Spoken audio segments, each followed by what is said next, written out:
Imagine opening your eyes on your 100th birthday and realizing you haven't changed at all. Your skin, your voice, your pulse, still young, still strong, still alive. You've outlived your parents, your friends, your lovers. The world around you has changed, but you have not. At first, it feels like victory, the triumph of science, the final rebellion against death. Humanity's oldest fear, conquered. You were chosen, or lucky, or cursed, depending on who tells the story. The first years are everything you dreamed of. The gift of time stretches before you like an endless horizon. You travel. You learn. You master languages, skills, and arts that others never have the time to pursue. You collect degrees, write books, watch cities rise and crumble into new ones. You are, for a while, the living proof that forever might not be a curse. You stand at the edge of oceans, feeling the spray on your skin, thinking, this will never end. The first decade is beautiful. Every sunrise is a promise, every failure just another experiment. You live without rush, without anxiety, without deadlines. You love deeply because you can afford to. You give yourself to people, to causes, to dreams. You believe that with enough time, anything can be fixed, that time heals everything. And for a while, it does. You learn to forgive. You learn to wait. You learn patience in a way mortals can't understand. You make friends everywhere you go. People are drawn to you, your calm, your wisdom, your unhurried perspective. They tell you that you glow differently, as if you've seen something beyond fear. But the first cracks appear quietly. Not as pain, but as absence. You begin to realize that you remember people longer than they remember you. You meet a friend 10 years later, excited to see them again, but they've aged, moved on, forgotten your connection. You're still in the same place in your timeline. They're somewhere else entirely. Time is still kind, but you start to see how uneven it truly is. After 40 years, the world changes faster than you can keep up with. Technology reshapes society. Languages evolve. Borders vanish and reform.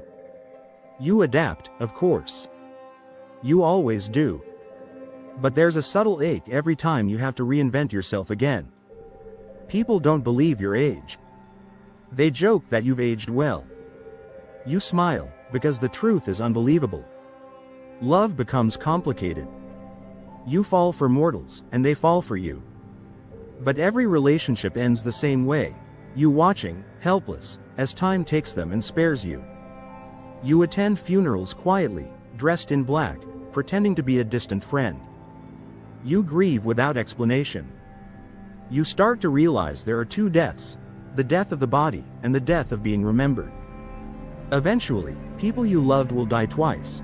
Once when their heart stops, and again when their name disappears from every mouth. You remember them all. You always will. And that becomes its own kind of weight. A century passes. The world has reinvented itself 3 times. You've moved to new cities, taken new names, lived dozens of new lives. You've seen generations rise and fall. You stop keeping photo albums. There's no point. The faces fade, and the pain of looking back becomes too much. You visit museums and realize you knew the people in the photographs. You hear songs on the radio that were once private memories. Time becomes layered. History feels personal.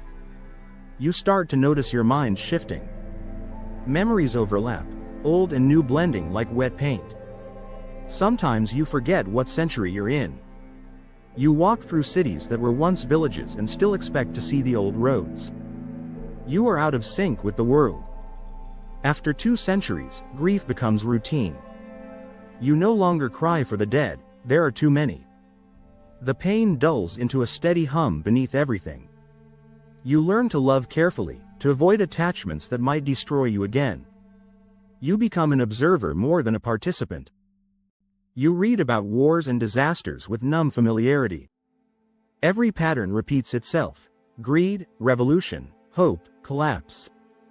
The faces change, but humanity's story remains the same. You see empires rise with grandeur and fall in ashes. You watch philosophies bloom and die. You see monuments built to honor ideas that, in time, will be despised. You realize how fragile everything is: nations, cultures, even morals. After enough centuries, you stop believing in permanence altogether. Everything changes, except you. People start to notice. Whispers follow you. You appear in photographs a century apart with the same face. Rumors spread. Conspiracy theories form. Some call you a demon. Others call you divine. You learn to disappear before anyone can prove you exist. You burn your records. You erase your footprints. You move like a ghost through history, reinventing yourself over and over. It becomes exhausting. Your life turns into a series of performances, new names, new accents, new masks. You lose sight of who you really were. What is your true self when you've played 1,000 roles? After 500 years, the world barely resembles the one you were born into. Machines think faster than people. Nations are unrecognizable. Human lifespans have doubled, but yours is infinite. You see generations born into technology you can barely comprehend. You try to adapt, but your heart remains anchored to the time that shaped you. You start feeling like a ghost haunting the present, physically alive, but emotionally ancient. The loneliness becomes unbearable. You've loved countless times, buried countless lives, and watched your children's descendants forget you.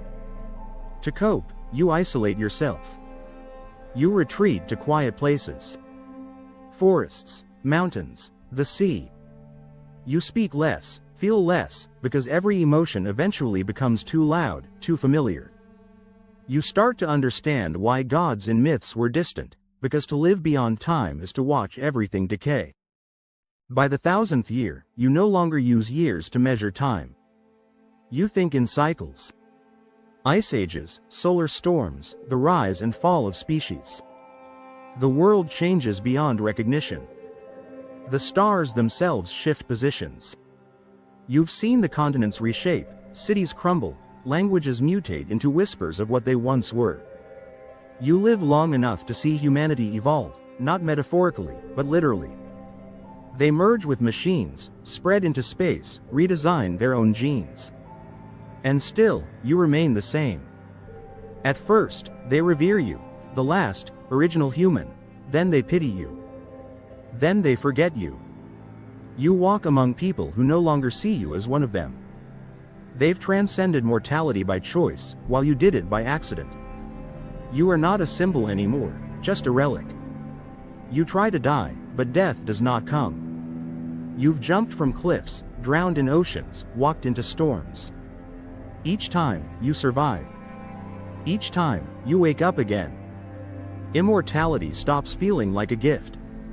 It becomes a cell, vast, silent, inescapable. You find old journals, thousands of them, filled with handwriting that barely looks like yours. You read your own words and feel nothing. You've outlived your own personality. The worst part isn't the loneliness. It's the detachment. You stop caring about the world, but you can't leave it. You are forced to watch it unravel, again and again, knowing it will rebuild, knowing it will all happen once more. You have all the time in the universe, and nothing left to live for. But not everyone gives up. Some immortals, like you, find purpose again. You begin to help where others can't. You become a historian, a teacher, a guardian. You preserve memories so others don't repeat the same mistakes. You plant trees that will take centuries to grow. You restore places long abandoned. You learn to find beauty in small, temporary things. A flower blooming, a smile, a fleeting sunrise. Because even if you live forever, the world still moves without you. You realize something profound. It's not time that gives life meaning. It's endings. Every story needs one. As you look back across the millennia, you see the pattern clearly.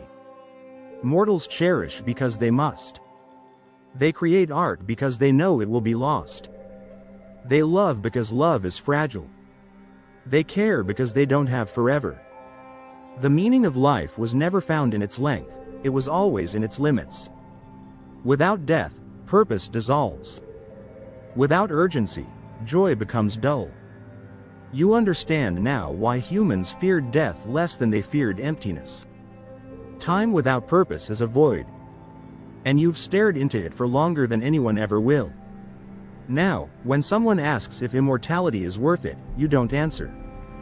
You simply smile, the quiet smile of someone who's seen everything.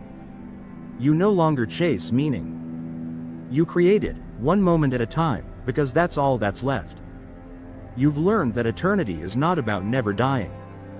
It's about learning to live, again and again, even when everything else fades. If you could go back, would you choose it? Would you accept the gift of endless life, knowing what it becomes? Maybe the answer doesn't matter anymore. Maybe the miracle of being human isn't about how long we live, but that we live at all, fiercely, briefly, beautifully. Because one day, every immortal realizes the truth. Forever isn't the absence of death. It's the endless echo of what we've already lost. Would you still choose forever? Or would you rather live once, but truly live?